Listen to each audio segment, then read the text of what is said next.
Praise the lord, hallelujah. प्रभु यीशु मसीह में मेरे सभी बहन भाइयों को जय मसीह की। आप सबका स्वागत है जीवंत परमेश्वर की जीवंत हजूरी में, जिसमें आने के बाद आपका जीवन कभी भी सेम नहीं रहता और आप परमेश्वर से उत्तम आशीषों को ले पाते हैं। तो आज की इस वीडियो में हम परमेश्वर के पवित्र वचन को मेरी भविष्यवाणियों की पुस्तक में से पढ़ेंगे। ये सामर्थी वचन परमेश्वर के दास प्रेरित अंको यूसुफ नरूला जी के द्वारा लिखे गए हैं और हमारा ये विश्वास है कि इन पवित्र वचनों को सुनना आपके जीवन में एक बड़ी आशीष का कारण होगा। तो इन पवित्र वचनों को पूरा सुने और आखिर में प्रार्थना को हमारे साथ करें। आज का सामर्थी वचन, परमेश्वर का आपके साथ भोजन करने का मतलब। जैसा कि परमेश्वर के पवित्र वचन उत्पत्ति 18 अध्याय उसके 5 वचन में लिखा है, फिर मैं एक टुकड़ा रोटी ले आऊं और उससे आप अपने अपने जीव को तृप्त करें, तब उसके पश्चात आगे बढ़े, क्योंकि आप अपने दास के पास इसीलिए पधारे हैं। उन्होंने कहा, जैसा तू कहता है वैसा ही कर। मेरे प्रियो, पवित्र बाइबल में लिखा है, मैं आपके साथ भोजन करूंगा। परमेश्वर का साथ में भोजन करने का मतलब क्या है? सहभागिता। सहभागिता का मतलब क्या है? परमेश्वर आपको इस योग्य बनाता है कि आप वचनों को ले सकें। पवित्र बाइबल में लिखा है, जब परमेश्वर आपके साथ खाना खाता है तो आप मेजबान हैं और परमेश्वर मेहमान है। प्रभु यीशु मसीह ने कहा, मैं आपको बुलाऊंगा और आप मेरे साथ खाना खाओगे, और परमेश्वर आपके साथ भोजन करना चाहता है। इसका मतलब क्या? जब परमेश्वर आपको अपने पास बुलाएगा और खिलाएगा तो आपको आशीषित भी करेगा, चंगा भी करेगा, आपको आजाद भी करेगा और आपको ऊंचा भी करेगा। लेकिन परमेश्वर आपके पास आएगा तो आप उन्हें क्या खिलाओगे?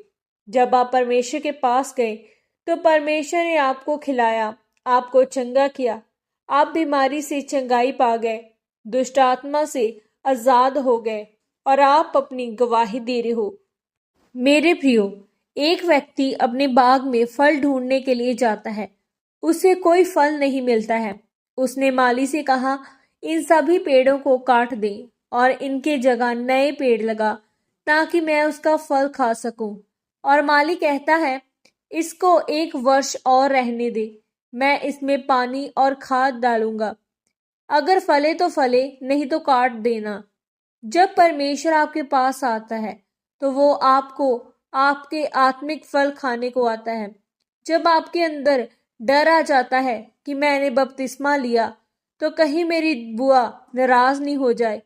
आपने एक कदम अपनी बुआ की ओर किया है और मैंने एक कदम परमेश्वर की ओर किया है। प्रियो, आपको शैतान नहीं, आपको आपका डर मार रहा है।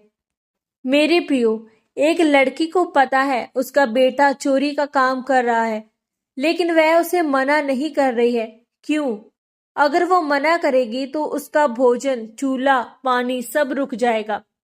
आपका चूल्हा पानी रुक जाए, आप भूखे रहो, लेकिन परमेश्वर जब फल खाने के लिए आए, अगर वह निराश चले जाए तो परमेश्वर बोल के जाएगा कि इसे काटो और इसकी जगह दूसरा लगाओ।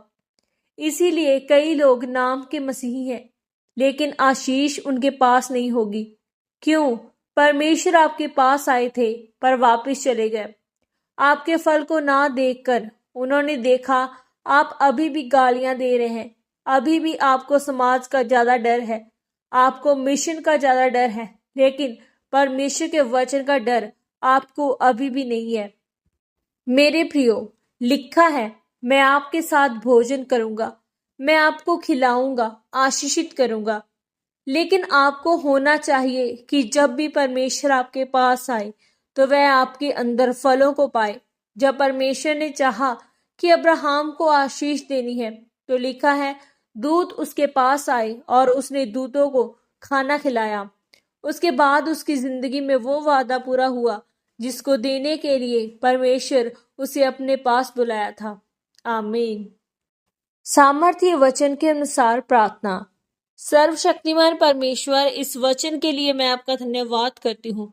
परमेश्वर, मैं प्रार्थना करती हूँ कि मैं आत्मा के अनुसार चलूंगी और पाप से बची रहूंगी और आत्मा के फल से भी भरूंगी। आप मुझे अनुग्रह दें। प्रभु यीशु मसीह के पवित्र और सामर्थी नाम में हम मांगते हैं।